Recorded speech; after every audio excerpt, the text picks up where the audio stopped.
mais um dia que o Senhor tem nos dado de vida, por ter nos sustentado até aqui.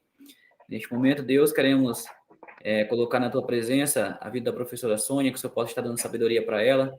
Também que o Senhor possa estar nos dando entendimento para aprender da aula, Senhor, que a cada dia mais e mais possamos nos dedicar, Senhor, na Tua palavra, Senhor. Somos gratos a Ti por tudo. Também queremos pedir por aquelas pessoas que ainda não conseguiram acessar a aula, que o Senhor possa estar abrindo as portas para que eles possam entrar, Senhor, e ver a aula ao vivo. Somos gratos a Ti por tudo, Senhor, em nome de Jesus que oramos. Amém. Amém. Muito bem, então hoje nós vamos estudar mais um aspecto aqui da vida de Jesus. Nós estávamos falando, né, na última aula, de como que o mundo foi preparado na época para receber Jesus, né? Não foi preparado como a gente prepara para o nascimento de um filho hoje, né? Que você faz todo um enxoval, você fica quem pode, faz tanta coisa, né?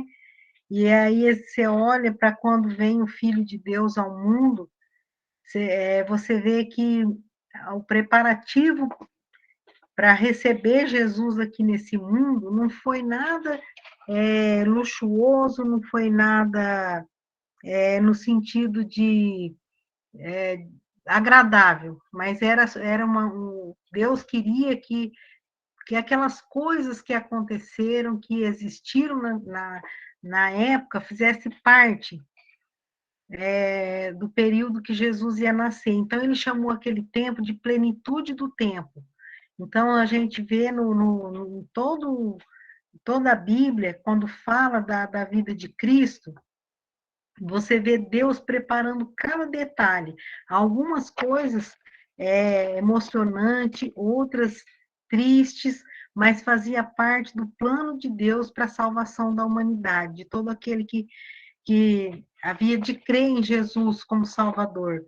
Então, a Bíblia fala que na plenitude do tempo, quer dizer, no tempo perfeito, pleno, quer dizer, no completo. Quando Deus falou, agora é a hora, Jesus veio.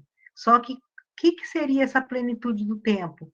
Era um cenário, a gente viu aqui um cenário montado no aspecto político e religioso, para que Jesus viesse exatamente naquela época, para que se cumprisse cada profecia que foi feita a respeito dele no Velho Testamento. Quando nós olhamos, nós já falamos isso em aulas anteriores, que quando a gente olha em cada página da Bíblia, Cristo está lá, né? No Velho Testamento como uma promessa, e no Novo Testamento como cumprimento dessa promessa, e ainda no último livro, que é o de Apocalipse, a promessa da sua vinda, né?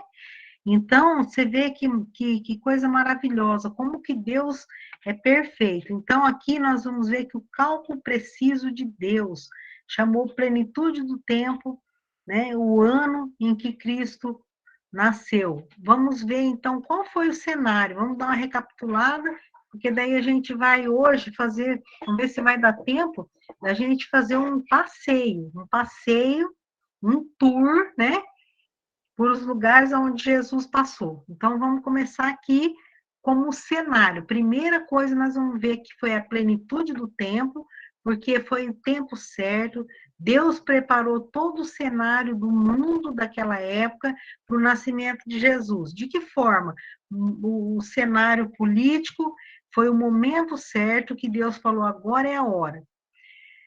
Então, aqui tem um versículo que diz isso, que vindo à plenitude dos tempos, Deus enviou seu filho, nascido de mulher, conforme ele tinha prometido, né? Nascido sob a lei para remir, a finalidade aqui, né? Resgatar os que estavam debaixo da lei, a fim de recebermos a adoção de filhos.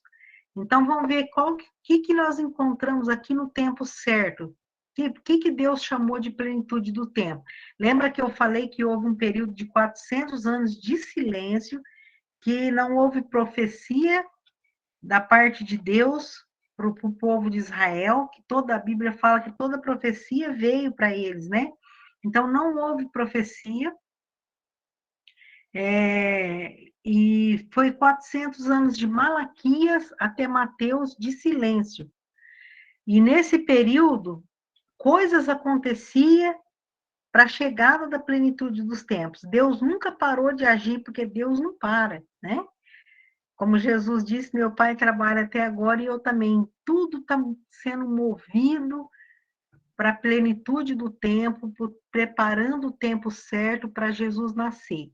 No tempo de Jesus, né, a Judéia, que era o que se chama de Judéia, né? Ali a terra de Canaã, né? Foi dividido já na época do Império Romano, ela já era dividida em províncias. Então tinha a região ali a mesma terra dos judeus, só que ali tinha a região da Judéia, a região da Galileia, então tinha várias províncias ali.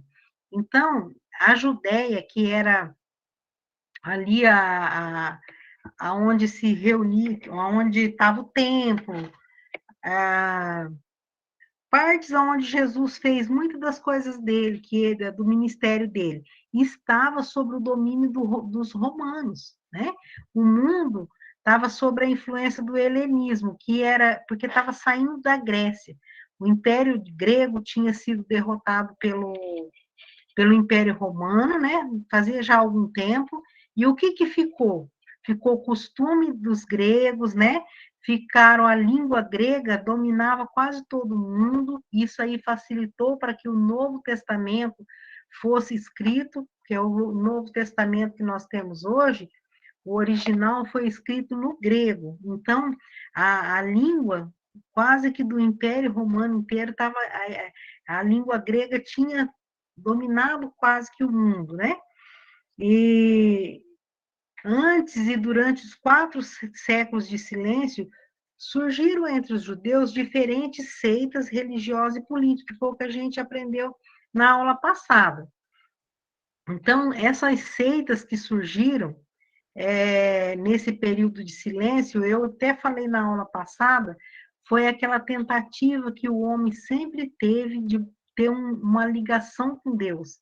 Então, o ser humano foi criado por Deus para ter um relacionamento com Ele. Quando o homem não conhece o Evangelho, não conhece Deus, ele inventa para si mesmo uma religião. Então, religião, o significado de religião significa religar, né? Ligar novamente. O homem, ainda que inconsciente, ele sente que foi desligado de Deus. E ele só vai sentir novamente essa aproximação de Deus quando, pela fé, ele aceita Jesus como Salvador. Então, nesse momento que ele aceita Cristo como Salvador, aí sim ele é nascido de novo. Aí não é uma religião, aí é um renascimento, né? É baixo mesmo. Aí pode passar, Daniel. Então, aqui eu mostrei através desse sonho do Nabucodonosor, né? Eu mostrei que o Império Babilônico caiu, Medos e Persas veio aqui em seguida, depois o Império Grego, né? Da onde veio os helenistas, a língua grega que dominou todo mundo e que até chegou na nossa original do Novo Testamento, que foi escrito no grego. E quem venceu os gregos foi o Império Romano. E nessa época aqui, ó, da perna de ferro, que era o Império Romano, foi quando Jesus nasceu. Essa foi a plenitude do tempo para Jesus nascer. E essa vai ser a plenitude do tempo para Jesus voltar na Terra para reinar, tá? Porque você lembra que o rei teve esse sonho e que depois, quando aqui, né, aqui esse pé que era misturado ferro e barro, vem uma pedra que rola sozinha da montanha. Você vê que interessante, no livro de Daniel, fala de Jesus. Qualquer livro da Bíblia que você for ler está falando de Jesus. Então, no livro de Daniel tem esse sonho que o rei teve, e cada sonho representava um império que ia vencendo o outro. Mas aqui, bem aqui a perna de ferro, é o Império Romano, o império que dominava o mundo na época do que Jesus nasceu. Que Deus considerou a época certa para Jesus nascer e ter o seu ministério e morrer por nós na cruz. Aqui, nesse pé de ferro aqui, a Bíblia fala que nessa época aqui, uma pedra que rola sozinha, sem ajuda humana nenhuma de uma montanha, ela bate no pé da estátua, e que são nações, né? Aqui é o mundo, é o último império, né? E ele vai bater aqui e vai esmiuçar tanto o ferro, como o bronze, como a prata, como o ouro, e o vento vai levar tudo embora, como se fosse uma moinha, uma palha, e a pedra vai se tornar uma grande montanha que vai encher toda a terra. Isso aí nada mais, nada menos que é o fim, eu contando a história para vocês do fim para o meio. Está dizendo aqui que na perna de ferro Jesus nasce, na plenitude do tempo. E aqui no pé da estátua de Nabucodonosor, Jesus volta para estabelecer o seu reino. Isso aí já é o fim dos tempos, lá no Apocalipse, né? Já fala aqui no livro de Daniel, mas já é uma escatologia, já está prevendo, é uma profecia que ainda não se cumpriu. É a única que não se cumpriu até agora. E que Jesus é essa pedra que rola, que destrói todos os reinos da terra, e o reino dele vai encher toda a terra e ele vai reinar com a gente. Mas aqui que estamos levando em conta hoje é aqui onde Jesus nasceu, né? Que é essa época que o Império Romano dominava sobre o mundo. Pode passar, Daniel. Por isso que eu pus isso aí, só para remeter vocês a isso daí. Então, a gente viu que surgiram aqui algumas seitas política e religiosa. Então, era um cenário, o cenário político e religioso estava pronto para Cristo nascer. Os escribas, que eram aqueles que copiavam e interpretavam a lei, ensinavam, faziam parte do sinédrio, que depois a gente vai ver o que era o sinédrio. Jesus, se você ler aqui o capítulo, Jesus sempre censurou esses homens, porque eram conhecedores da lei, né? Eles estavam ali copiando, provavelmente decorava tudo o que estava escrito da lei, mas não obedecia a lei. Não obedecia porque ninguém conseguia obedecer tudo. Mas o pior de não obedecer é quando você tem a sensação de que você está obedecendo. E você tem que se convence a você mesmo que ao fato de você decorar um versículo, ou conhecer uma parte das escrituras, você já está obedecendo. E há uma diferença grande nisso. E tem pessoas que conhecem a escritura, mas não obedecem, não crê, né? E assim eram os escribas. E Jesus falava, ai de vós, escribas e fariseus hipócritas. Então, Jesus colocou tanto os escribas como os fariseus no mesmo patamar. Então, se vocês, eu tenho certeza que conhecem a palavra de Deus, já leu o Novo Testamento, nos Evangelhos, tem muita censura de Jesus sobre os escribas, que eram os copiadores da lei, intérpretes da lei, e que não obedeciam à lei. E temos também aqui, passando, Daniel, os fariseus, né, separados, todos cheios de etiquetas religiosas, né, bem visto, gostava de ser bem visto nas praças e ter os primeiros lugares, né, ser honrados, mas Jesus chamou eles de hipócrita também. E eles eram a maior seita da época. Um irmão perguntou se eles eram judeus. Sim, eles eram judeus, né? Por isso que eles davam tanta importância à lei de Moisés, e eles conheciam a lei de Moisés, mas eles não enxergavam na lei de Moisés que essa lei apontava para Cristo. Né? A lei de Moisés, até tudo que tinha na lei, a gente até estudou algumas coisas, né? E o tabernáculo, tantas as leis cerimoniais como as leis morais apontavam para o nosso Senhor Jesus. E eles se achavam tão sábios, mas eles não acreditavam, não conseguia crer que aquele Cristo era o Filho de Deus, tá? Irmão Josué, quer falar? Professora, naquela época, quando Jesus veio, no caso, os escribas, os fariseus, eles já tinham acesso a todo o Antigo Testamento ou só algumas partes? Sim, eles já tinham, era eles que tinha posse, né? A, eles eram os que copiavam a lei, eles tinham acesso a tudo. Então, todos os judeus que era ali dedicado, eles conheciam muito a lei de Moisés, o Pentateuco, né? Que era os 5 primeiros livros da Bíblia, os profetas, né? Então, eles conheciam muito, sim, porque teve ali o 400 anos de silêncio, e que foi nesse período que surgiram-se essas seitas aqui. Então, nesse período, eles já tinham ali a livro de Isaías, livro de Jeremias, eles tinham todo o Velho Testamento, né? Então, eles conheciam muito bem e todo o Velho Testamento apontava para Jesus, apontava que vinha aquele Messias e Jesus veio cumprindo todas aquelas profecias. E mesmo assim, eles não acreditavam que aquele era Jesus e alguns judeus até hoje não acreditam. Está esperando ainda o Messias que está prometido, né? E eles vão se surpreender quando Jesus voltar pela segunda vez. E muitos vão estar esperando a primeira vez ainda, né? Então vamos lá em frente. O Daniel. Ô, Sônia, até hoje ainda tem eles, essas seitas ou não? Olha, esse daí eu não consigo. Eu acho que não. Eu acho que agora é mais eles têm já outro tipo de forma de religiosidade deles lá, mas a gente não vê falar sobre isso. Mas eu posso pesquisar como que é hoje, como eles pensam hoje. Tem judeus que são cristãos convertidos lá, né, em Israel, mas tem muitos que ainda não crê naquele Jesus que veio naquela época. Mas eu posso ver e trazer para a próxima aula, tá bom?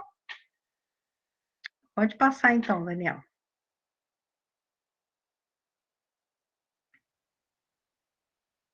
Os saduceus, cético, né? Difícil de acreditar, materialistas, eles eram ricos e muito influentes, muito influentes. Também conhecia as escrituras, mas eles não acreditavam em ressurreição.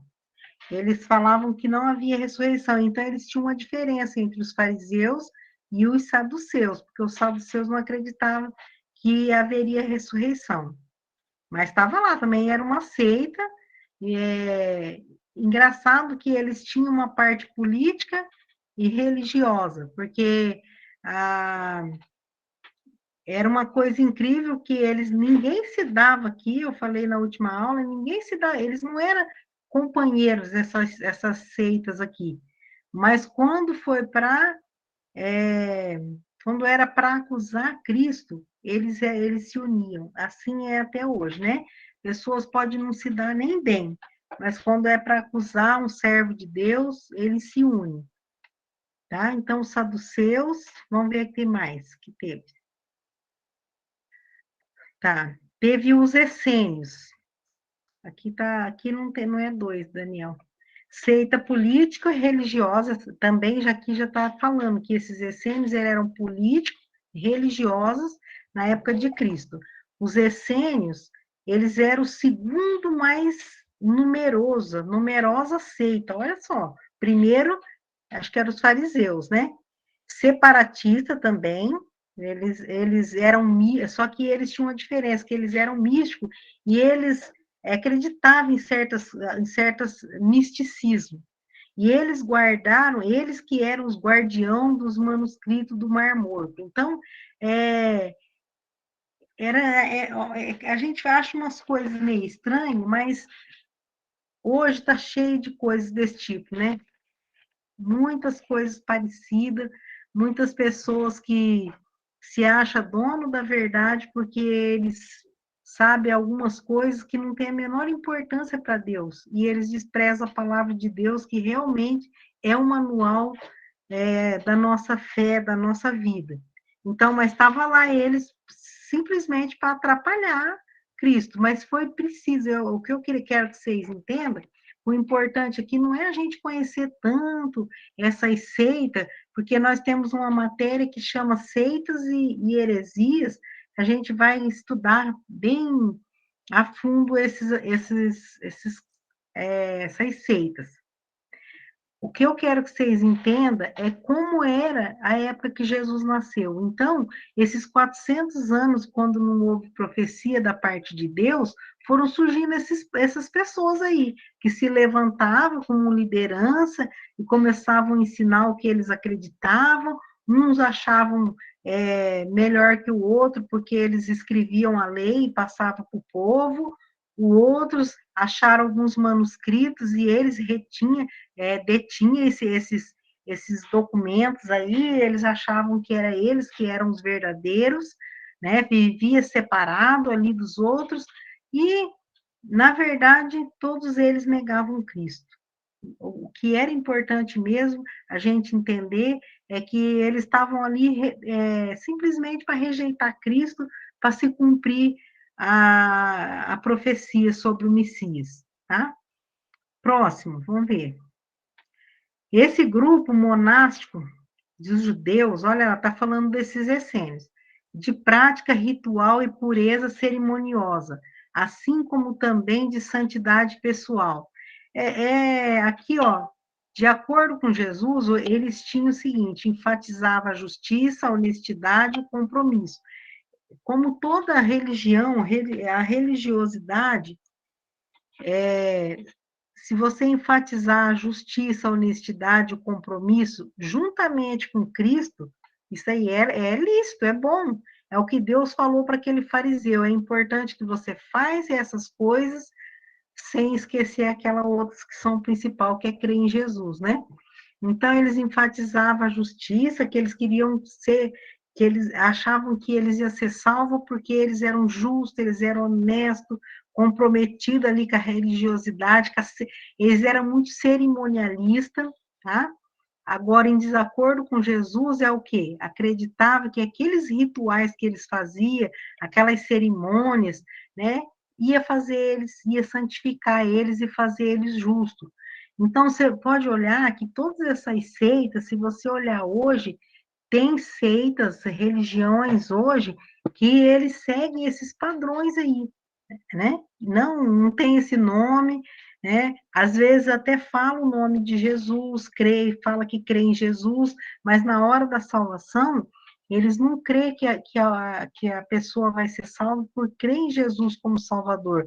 Eles acreditam nos rituais, né? Nas cerimônias deles, em guardar dias, em guardar meses, e aí por diante. Então, assim eram esses essênios. Vamos ver o próximo. Outra seita política e religiosa da época de Cristo foi os Zelotes. Os Zelotes, eles eram galileus. O Galileu também era judeu, do povo de Israel. Lembra que eu falei que eu não acho que eu não trouxe um mapinha aqui. É que a terra de Canaã ela foi dividida em províncias, né? Então, a Judéia era uma província, a Galileia era outra província, mas que fazia parte ali daquele território que era do povo de Deus, tá? Então, os galileus, Jesus, ele nasceu na Judéia, mas ele foi criado na Galileia.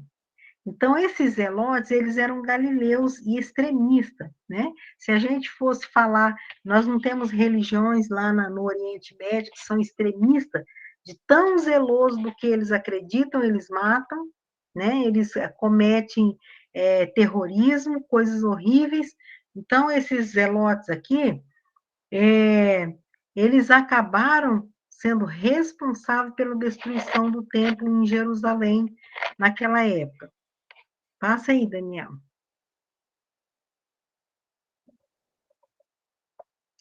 Ó, zelote, o significado aqui era alguém que arde em zelo. Zelote, desde a época dos macabeus. Macabeus, ele está nesse período, nesse intervalo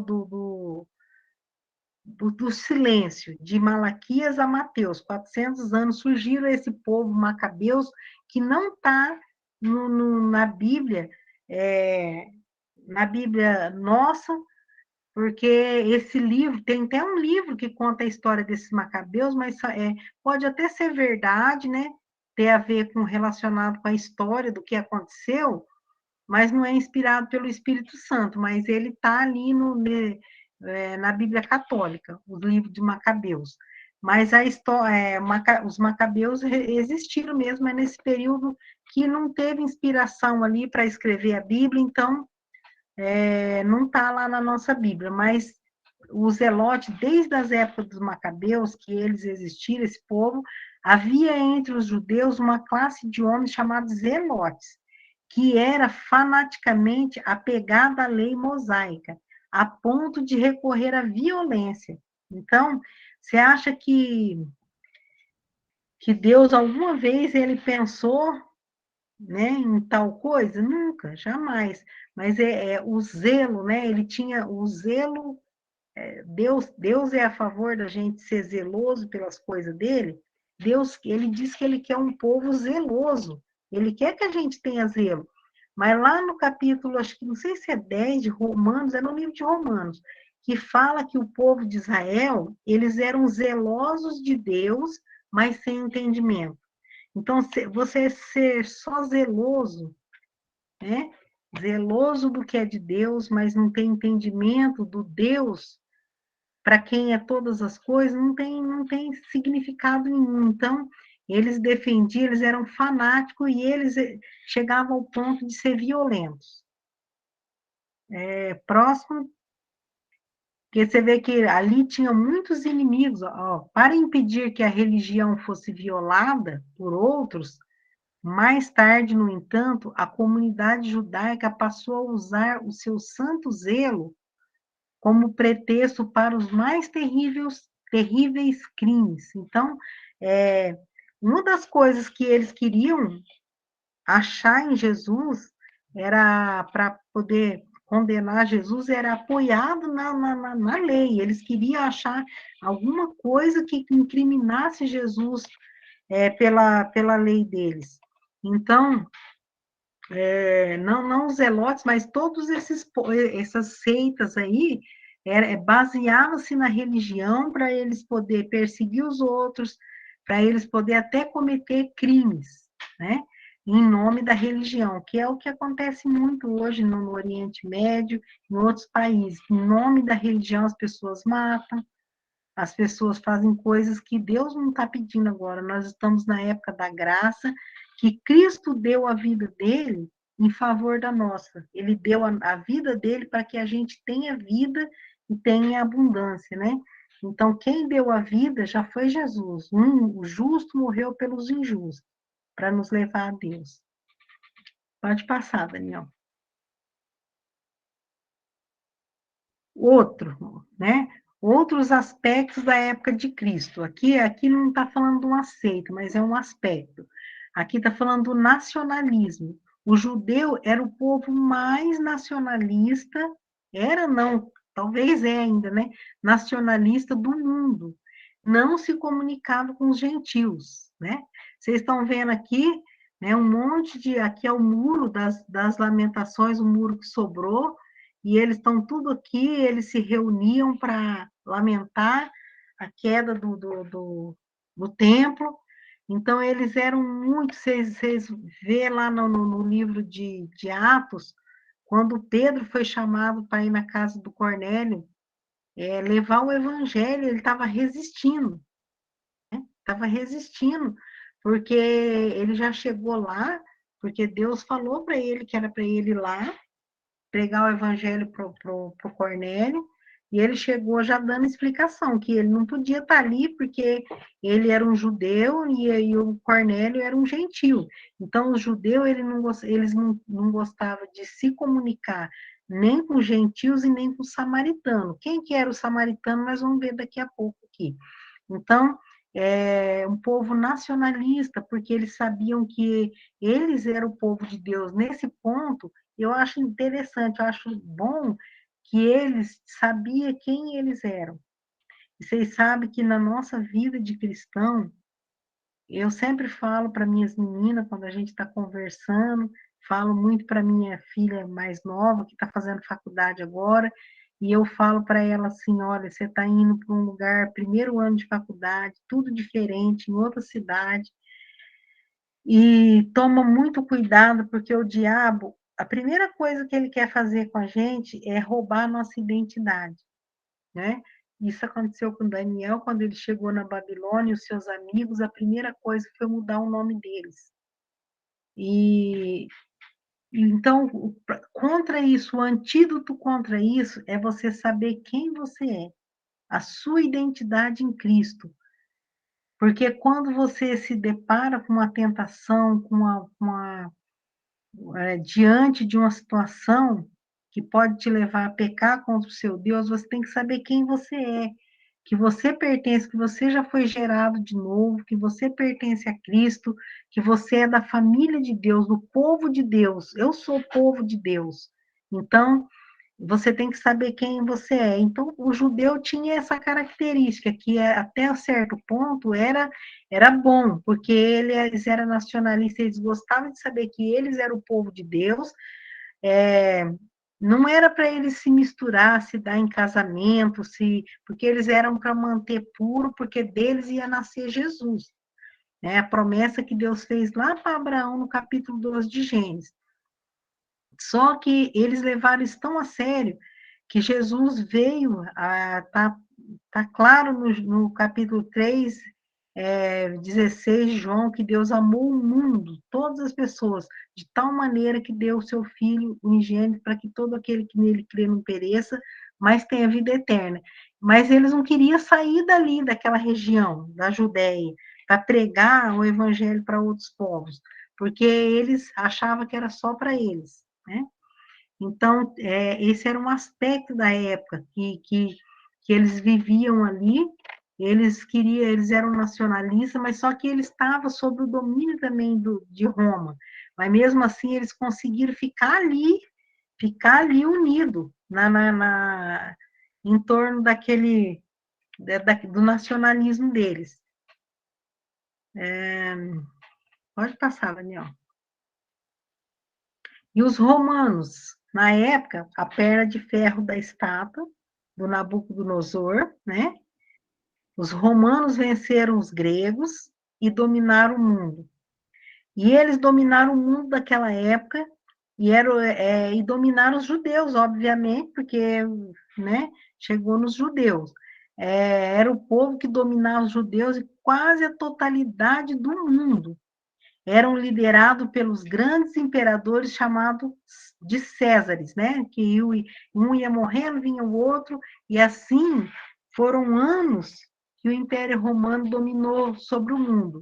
E quando Jesus nasceu, era esse o cenário político, né? Os romanos dominavam o mundo. O cenário político era que quase a totalidade do mundo liderado pelos imperadores chamados de Césares.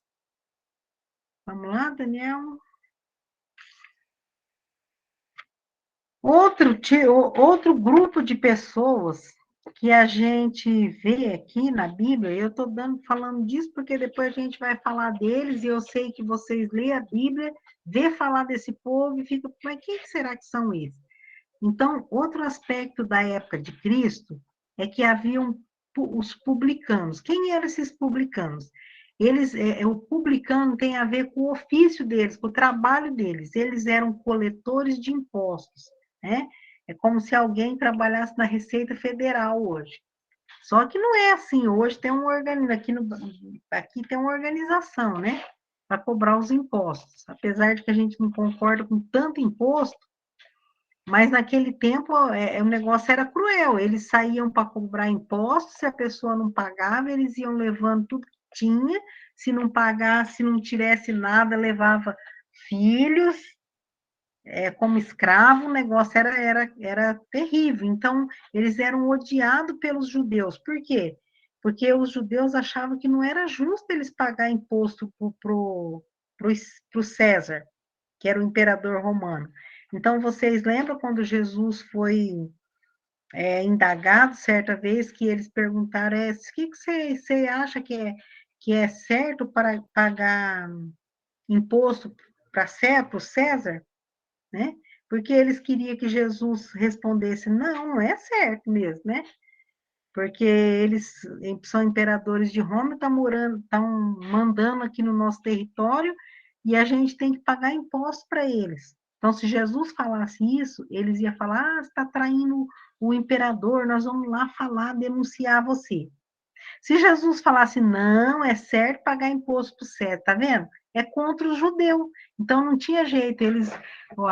Naquele tempo, as pessoas perseguiam Jesus e já era para que se cumprisse toda as profecias, que ele veio para os seus e os seus não receberam ele. Então, eles eram odiados, publicanos. A gente não sabe aqui, mas a gente aqui não separei nenhum versículo, mas quando fala em publicano, a gente lembra de quem? Do Zaqueu. E o Zaqueu, ele não só fazia o ofício dele, que era cobrar os impostos, mas ele mesmo declarou que ele roubou pessoas. Então, essas pessoas, a corrupção não é uma coisa nova, gente. Infelizmente, corrupção é uma coisa antiga.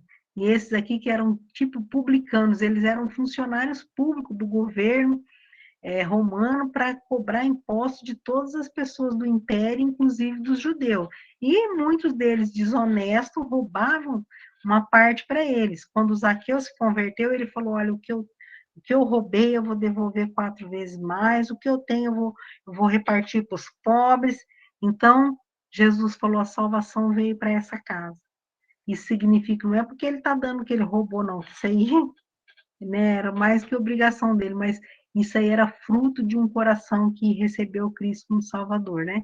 Então, os publicanos eram mal vistos. Lembra quando também o episódio que entrou no templo um publicano, que já estava ali, talvez, entendendo o que Jesus estava por ali, vendo as obras de Jesus, então entrou ele e um fariseu para orar no templo. E o fariseu se gloriava, né? Como a gente viu que eles eram todos cheios de achar que cumpria a lei só porque conhecia a lei. Então ele começou a fazer uma lista de elogios para ele, que ele fazia, e um publicano, ele já sabia que ele era considerado mal visto, odiado, porque eles eram corruptos, e as pessoas não gostavam dele, então ele só batia no peito e falava, Jesus, tem misericórdia de mim, né? Quando ele dizia isso, ele estava querendo dizer, ser propício a mim, seja a propiciação para os meus pecados. Deus, tem misericórdia, seja o pagamento dos meus pecados. E a Bíblia fala que ele desceu justificado para casa, e o fariseu desceu do mesmo jeito que ele chegou, perdido, porque ele estava confiando ainda na lei, tá? Mas, Daniel, os samaritanos, outro aspecto da época é que haviam povos e povos. No samaritano, o que era o samaritano? Era um povo misto, originário das pessoas que ficaram na Palestina durante o cativeiro, tá? Então, o que aconteceu aqui? Na época do cativeiro, da Babilônia, não foi todo mundo para o cativeiro. Foram os príncipes, os melhores foram levados para a Babilônia. Lembra que o povo ficou lá, tudo ficou arruinado lá, e entraram povos estranhos ali, ou povos de outras nações. E eles começaram a casar com outros povos e ter filhos, então eles ficaram um povo misto, tá? E lembra que nós vimos lá que os judeus, eles eram nacionalistas, eles eram um povo que eles não queriam se relacionar com outros. Mas como ficou nos 70 anos do cativeiro da Babilônia, muitos desse povo de Israel, eles se misturaram. né? Misturaram, e aí aqueles judeus puros, né? A raça pura, que não se misturou, eles não queriam ter relacionamento com os samaritanos, que eram um povo misto, entendeu? Então, aqui, né, a gente está vendo aqui essa imagem, que é aquela que conta a história do samaritano, que foi o que teve misericórdia e socorreu. Então, Jesus está tentando mostrar aqui que não era para haver essa distinção, essa separação, que ele veio para todos, tá? Mas os samaritanos, eles eram odiados por isso, porque eles ficaram ali na Palestina e virou um povo misto, se misturaram com outros povos, outras nações. Pode passar. As instituições da época era o templo, né? Onde eles iam lá fazer as orações, oferecer o sacrifício. A sinagoga também era um lugar onde eles se reuniam para ler, né, o Velho Testamento, onde estava ali todo esse povo frequentava a sinagoga. Os escribas e fariseus, eles estavam sempre ali, né? Que eles escreviam, os escribas escreviam a lei, tá? Agora, o sinédrio era como se fosse o STF, né? Era ali formado por 70 homens, e o presidente ali era o sumo sacerdote. Então, eles julgavam aquelas causas que não era resolvida entre as pessoas, era levada para esses homens, para eles fazer o julgamento, né? Julgava segundo o que eles achavam que estava certo, tá? Então, por isso que Jesus olhou para todas essas instituições e falou, não vai ficar pedra sobre pedra. E ele disse para a igreja, ele disse assim, eu edificarei a minha igreja e as portas do inferno não prevalecerão diante dela. Então, eu acho lindo saber disso, que para Deus o importante não é a instituição, que Deus importa é com a sua igreja, a sua noiva, que ele quer, quando ele voltar aqui, ele quer encontrar ela incorruptível, sem mancha nem ruga, né? Para que haja lá no céu, né, as bodas do Cordeiro com a sua noiva. Então, para Cristo, era só ritual, né? O povo era ritualista e Cristo olhava para isso e eu acho que ele não se agradava nem um pouco, né? Acho não, tenho certeza. Pode passar, Daniel. Nossa, já gastei todo o meu tempo. Então, aqui, vamos ver se dá tempo da gente. É mais é um tour. Falei que eu ia colocar aqui um tour, um passeio. Alguém aí tem vontade de conhecer Israel? Eu Fala aí, levanta. Pode falar. sim, nós temos. Tem vontade, né? Sim. Sim, tenho vontade. Eu também, com certeza, né? Eu também tenho vontade. Que vontade que dá. Então, tem muitos lugares lindos lá também. A gente olha alguns lugares e acha, né, que é tudo feio, não é? Não, tem lugares muito bonitos lá. Mas acho que só a gente saber que a gente está pisando no lugar onde Jesus pisou, deve ser muito legal, né? Deve ser muito emocionante, eu acho. Por onde Jesus andou? Então, aqui vai ser rapidinho, porque nós só vamos ver os versículos e as fotos, tá? Vamos dar uma descontraída na nossa aula, então. Por onde Jesus andou? E tu, Belém, terra de Judá, de modo nenhum és a menor entre as capitais de Judá, porque de ti sairá o guia que há de apacentar o meu povo. Mateus 2,6. Vamos lá ver? A hora que eu acabar de ler, aí você passa. Aqui é uma vista de Belém, a um lugar onde Jesus nasceu. Fala, tu, Belém, posto que pequena que você é, mas de ti sairá o guia que há de reger as nações.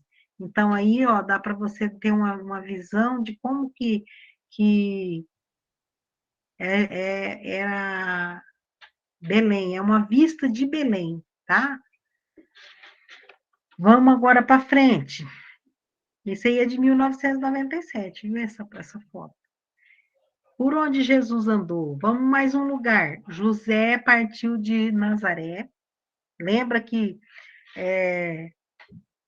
Jesus nasceu em Belém da Judéia, mas ele foi criado em Nazaré da Galileia. Aí você fala, mas aí que confusão, nós vamos trazer um mapa na próxima aula para me mostrar para vocês. Tudo isso era o povo, era a região da terra que Deus deu para Abraão, só que foi dividido em província, tá? Por isso que Jesus, ele foi criado lá em Nazaré da Galileia, perto do mar da Galileia, por isso que muitas coisas aconteceram lá, mas ele lembra que ele foi se alistar lá, aqui nós vamos ler em Belém da Judéia, para cumprir a profecia que ele tinha que nascer em Belém, ó. José partiu de Nazaré, da Galiléia, para a Judéia, cidade de Davi, chamada Belém, pois era da casa da estirpe de Davi, a fim de se fazer alistar com Maria, sua esposa, que estava grávida. E aconteceu que, estando eles ali, se cumpriram os dias em que havia de dar à luz, e deu à luz a seu filho primogênito, envolveu em panos e deitou numa manjedoura. Espera aí. Porque não havia lugar para eles na estalagem. Vamos ver? Esse daqui é o possível, né? Porque as pessoas não têm toda certeza. Muitas pessoas, quando vai lá nas cidades antigas, vão visitar esses lugares, porque é o possível lugar onde Jesus nasceu, tá? Tá vendo lá? Os turistas vão lá e vão ver isso aí. Isso aqui é uma representação de uma manjedoura, como seria no tempo de Jesus. A gente vê, né, aqueles presépios bonitinho, todo enfeitadinho, que a gente vê no cartão de Natal, mas aqui, a manjedoura era mais ou menos isso aqui que vocês estão vendo. Tá vendo? O lugar onde eles colocavam os alimentos para os animais, onde Jesus possivelmente foi deitadinho. Pode passar, Daniel. E quando acabaram de cumprir tudo que a lei do Senhor, voltaram para Galileia, para a sua cidade, que era Nazaré.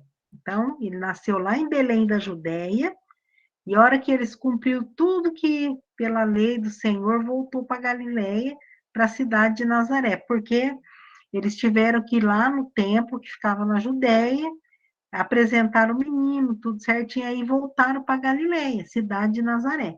E o menino crescia e se fortalecia em espírito, cheio de sabedoria e graça de Deus estava sobre ele. Vamos ver agora, então, mais uma foto. Essa é a vista de Nazaré, onde Jesus foi criado, tá?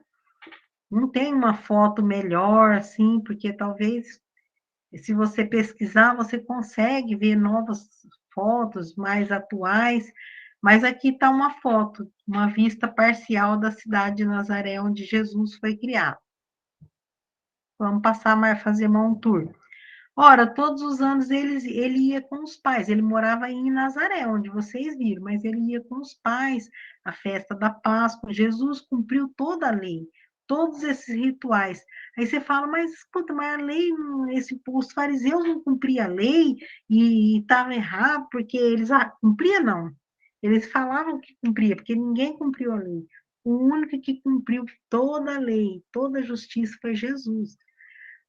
Por que Jesus cumpriu a lei? Porque ele tinha que mostrar para nós que ninguém foi capaz de cumprir a lei. Só ele que cumpriu a lei completamente. Todas as cerimônias, Jesus ele foi circuncidado, ele foi apresentado no templo. Aqui fala que ele ia lá em Jerusalém com seus pais na festa da Páscoa. Todas as cerimônias ele cumpria, porque ele tinha que cumprir toda a justiça para que ele pudesse ser o nosso justificador. Ele se fez pecado por nós para que nós pudéssemos ser justiça, ser justificado. Então, ele já tinha 12 anos e eles subiram para Jerusalém, conforme o costume que eles tinham, e passados 3 dias eles acharam Jesus sentado no templo, ouvindo os doutores da lei, e os doutores estavam ouvindo-os e interrogando-os. E todos os que ouviam admiravam a inteligência e as respostas. Vamos ver, então, mais uma foto. Aqui é uma vista de Jerusalém. Lembra que nós tivemos uma vista parcial agora de Nazaré, onde ele foi criado. Mas ele vinha aqui em Jerusalém, tá? Ele vinha aqui com seus pais para a festa da Páscoa, para cumprir toda a lei, para poder ser o nosso Salvador.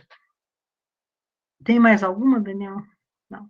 Agora, mais de por onde Jesus andou, então veio Jesus da Galileia ter com João junto ao Jordão para ser batizado. Então, aqui está vendo, né, o nascimento, onde ele foi criado, ele indo no templo, agora ele já está com 30 anos, e aqui é uma imagem do Rio Jordão, né? Aqui é um lugar bem rasinho, com poucas pedras, e você fica pensando, nossa, aqui Jesus foi batizado, ele veio para João para ser batizado. Vê uma outra parte aqui é onde tinha mais água, ó. Tá vendo? No Rio Jordão tinha lugar que tinha, a Bíblia fala que tinha onde tinha muitas águas. Então ele veio ser batizado, e o João falou: não, eu que preciso ser batizado por você. E Jesus falou: olha, convém que seja assim para que se cumpra toda a justiça. Então Jesus realmente cumpriu toda a justiça. Cheio do Espírito Santo, então ele foi batizado, olha para onde que ele foi agora. Cheio do Espírito. Se você quiser, olhando, depois você pega esse slide, começa a olhar, você pode fazer um mapa mental de toda a trajetória de Jesus. Depois que ele se batizou, ele, cheio do Espírito Santo, voltou Jesus do Jordão e foi levado pelo Espírito. Ele foi levado pelo Espírito ao deserto. Para que ele foi levado? Para ser tentado pelo diabo. Mais uma prova que ele passou para vencer, né, aquilo que o Adão não resistiu lá no paraíso, onde tudo era perfeito. Jesus venceu lá no deserto, com fome e com sede. Então, vamos ver o deserto. Onde Jesus foi tentado. Você já imaginou o Adão lá no paraíso, com todo tipo de fruta, sem passar fome nem sede? Ele e a Eva caíram na conversa do diabo. E Jesus aqui, 40 dias sem comer, né, desidratado, sofrido nesse lugar, né, acho que quase que meio morto, porque sem comer, sem beber. Ele não estava usando poderes divinos aqui para suportar essa tentação. Ele estava sofrendo mesmo. E nesse lugar aqui, sem nada, ele suportou e resistiu e não caiu na onda de Satanás. Próximo. E deixando, né, depois a Bíblia fala que quando ele resistiu a essa tentação, os anjos o serviram, ele saiu e daqui e já estava aprovado, já começou a pregar. Deixando Nazaré, foi habitar em Cafarnaum, cidade marítima nos confins de Zebulon e Naftali. A gente vê nos evangelhos muito, Jesus era quase um quartel-general de Jesus. Ele fazia alguma coisa e voltava para Cafarnaum. Sempre fala, e voltou para Cafarnaum. Então a gente vê que ele vinha muito aqui. Então aqui é uma vista, né, de Cafarnaum, aqui talvez uma cidade antiga, você não vê muitas casas, muitas coisas, porque são escavações, ó, tá vendo? Dessa cidade antiga de Cafarnaum, tá? Aqui era o lugar onde ele ia e voltava.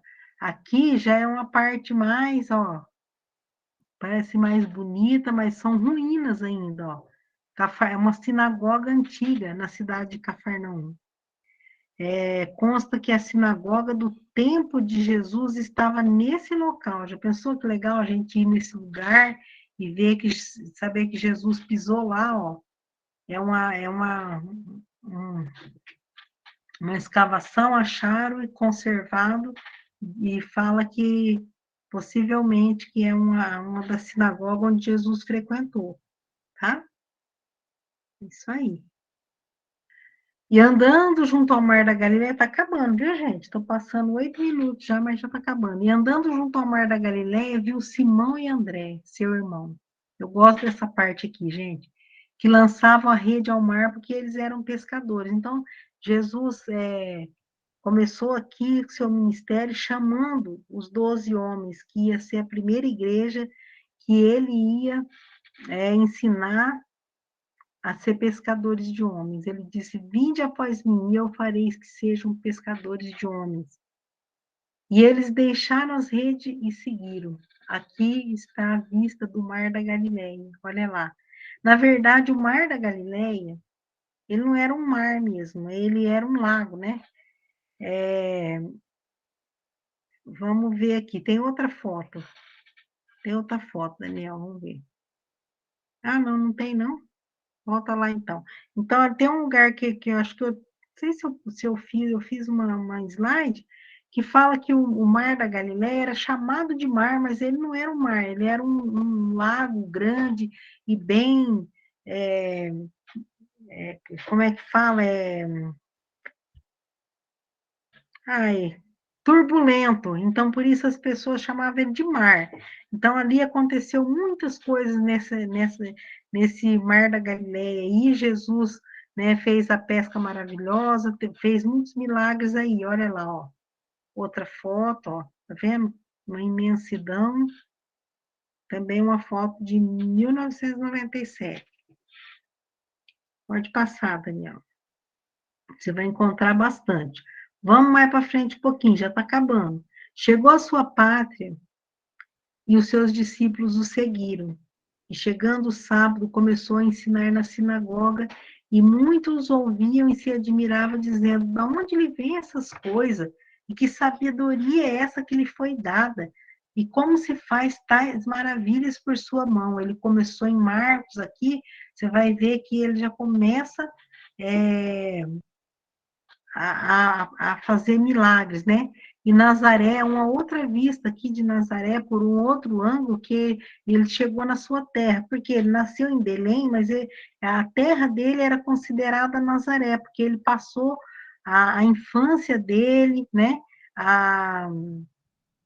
Até o começo do ministério dele, tudo aqui nessa região aqui. Então, outra vista de Nazaré. Então, essas aí são as cidades antigas, né? Aí, ó, e logo impeliu os seus discípulos a subir no barco, lá no Mar da Galileia, e passar adiante para outra banda, a Betsaida, enquanto ele se despedia à multidão. E correndo toda a terra em redor, começaram a trazer em leitos, aonde quer que sabiam que ele estava, os que achavam enfermo. E onde quer que entrava, ou cidade, ou aldeia, ou campo, apresentavam os enfermos nas praças e rogavam que os deixasse tocar ao menos da orla do seu manto. E todos que tocavam saravam. Então, ele começou o ministério fazendo as curas e as maravilhas dele. Ó, aqui é o Mar da Galileia indo, olha que lindo. E aqui é escavações de Betsaida, ó, aqui embaixo, ó, tá vendo? Escavações que eles fizeram da cidade, quem vai visitar, que quer conhecer, né, esses lugares, eles vão até lá nessa cidade antiga.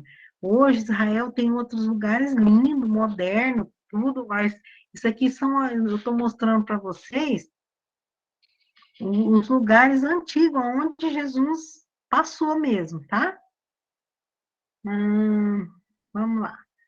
Aqui, ó, eu falei, o Mar da Galileia, situado na Baixa Galileia, esse reservatório natural antigamente foi chamado de Lago Quenerete, né? Em Números, lá na Bíblia, Números 34:11, também conhecido como Mar de Tiberíades, ou Lago de Genezaré, tudo mesmo lugar, tá? É o mesmo lugar, o lago Mar de Tiberíades ou Lago de Genezaré, é o mesmo. Na realidade, tratava-se de um lago de água doce, não era um mar salgado, permanente, abastecido pelo Rio Jordão. Porém, suas dimensões eram, né, avantajadas e grandes, e os violentos temporais que frequentemente agitavam levaram os moradores da região a chamá-lo de mar. Como eu disse para vocês, não era um mar mesmo, Ele era um grande lago que era turbulento e por isso as pessoas chamavam de mar, tá? Aqui, ó, o Mar da Galileia de novo. Aí Jesus percorria a sinagoga, ensinando, pregando o evangelho do reino, curando as enfermidades e moléstias entre o povo, e seguia uma grande multidão da Galiléia, de Decápolis, de Jerusalém, da Judéia e da além do Jordão. Todos isso aqui são províncias da mesma região de Israel. E Jesus, vendo a multidão, subiu a um monte. Lembra o sermão do monte? E assentando-se, aproximavam-se dele de seus discípulos, e abrindo a sua boca, ensinava, dizendo: bem-aventurado. E aí surgiu as bem-aventuranças. E olha aqui, a vista do monte, onde foi feito, né, o famoso sermão do monte, tá vendo? O povo, vocês podem imaginar o povo sentadinho aqui e Jesus falando: bem-aventurados que choram, porque serão consolados, né? Bem-aventurado aqueles que têm fome e sede de fazer a vontade de Deus, a justiça de Deus, porque eles serão fartos, e aí por diante. Assim, tudo o que vós quereis que os homens os façam, fazei-o também a vós, a eles, pois nisso que consiste a lei e os profetas. Quando Jesus veio aqui, que ele pregou essa mensagem, ele falou: olha, tudo aquilo que você quer para você, você faz para as outras pessoas. Aí vocês vão estar cumprindo a lei, os profetas, e não do jeito que aquelas outras seitas lá estavam pensando, né? Isso aqui é outra vista aqui, né? Do monte onde foi realizado o sermão de Jesus. E aí termina assim, uma vista, um pôr do sol no mar da Galileia. Olha que lindo. Termina aqui com esse versículo: amarás o Senhor teu Deus de todo o coração, de toda a tua alma, de todo o teu entendimento. Esse é o primeiro grande mandamento. E o segundo é semelhante a esse: amarás o teu próximo como a ti mesmo. Nesses dois mandamentos se baseia toda a lei e os profetas. Então, Jesus resumiu a lei e os profetas nesses dois versículos, tá?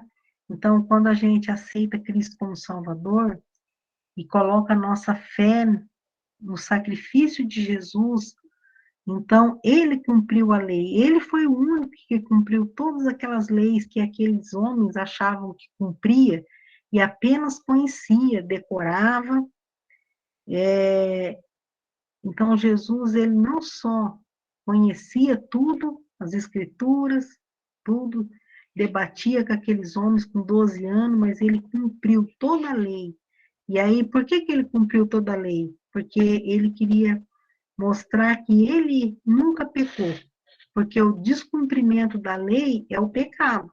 E como a gente não conseguiu nunca ficar sem pecar, então a gente é um descumpridor da lei. Ninguém cumpriu a lei, só Jesus, porque ele nunca pecou. Então aí ele pôde ir por nós na cruz, porque era o justo pelos injustos, que somos nós, a fim de nos levar a Deus Pai. Então, todo aquele que crê em Jesus tem vida eterna em seu nome, né?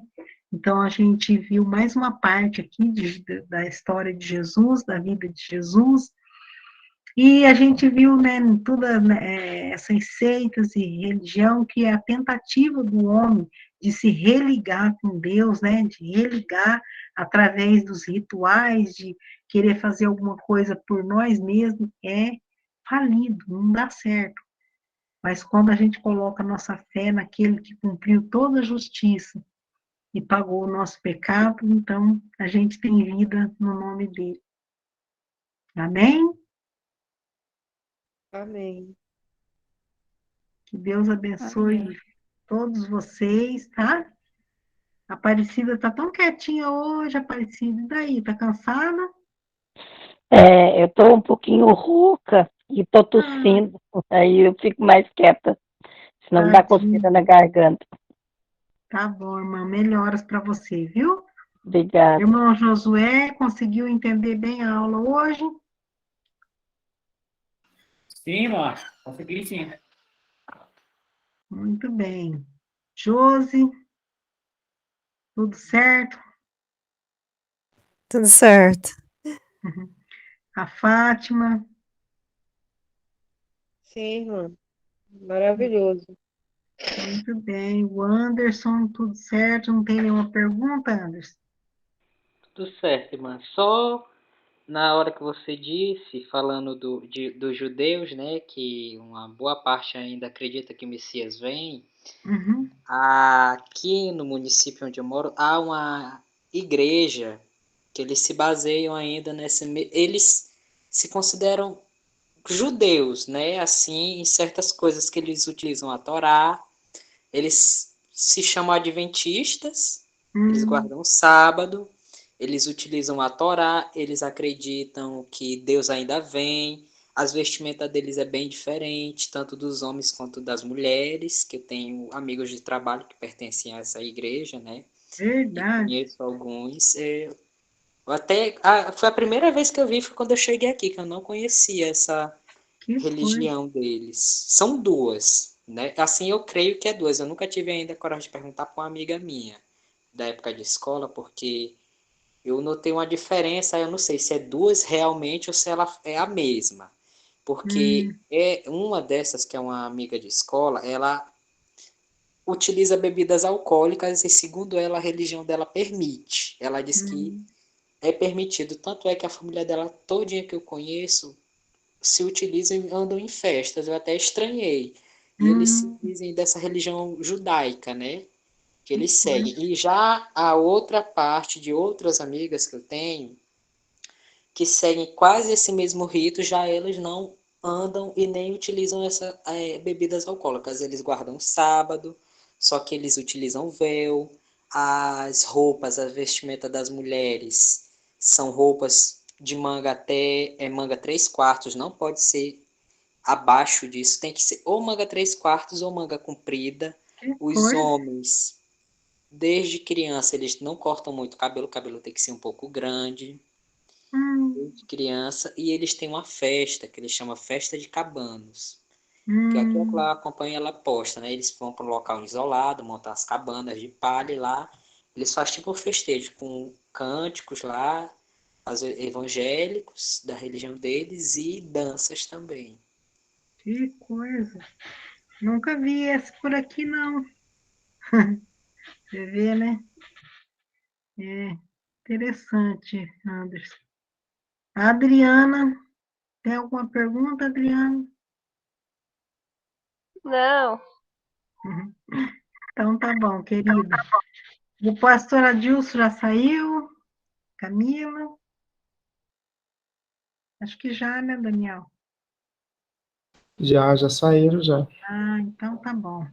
Então, que Deus abençoe vocês, que vocês tenham uma boa noite. Desculpa de eu passar tanto do horário hoje, é que eu queria terminar essa aula, que a gente vai entrar em outro assunto aí, na próxima semana, tá? Deus abençoe cada um de vocês, que vocês tenham uma semana maravilhosa, um final de semana maravilhoso aí na igreja de vocês. Que Deus esteja cuidando de cada um, tá bom? Boa Amém, noite a igualmente. todos. Amém. Boa Melhoras para noite. você, Boa Aparecida. noite, gente. Beijo. Boa noite.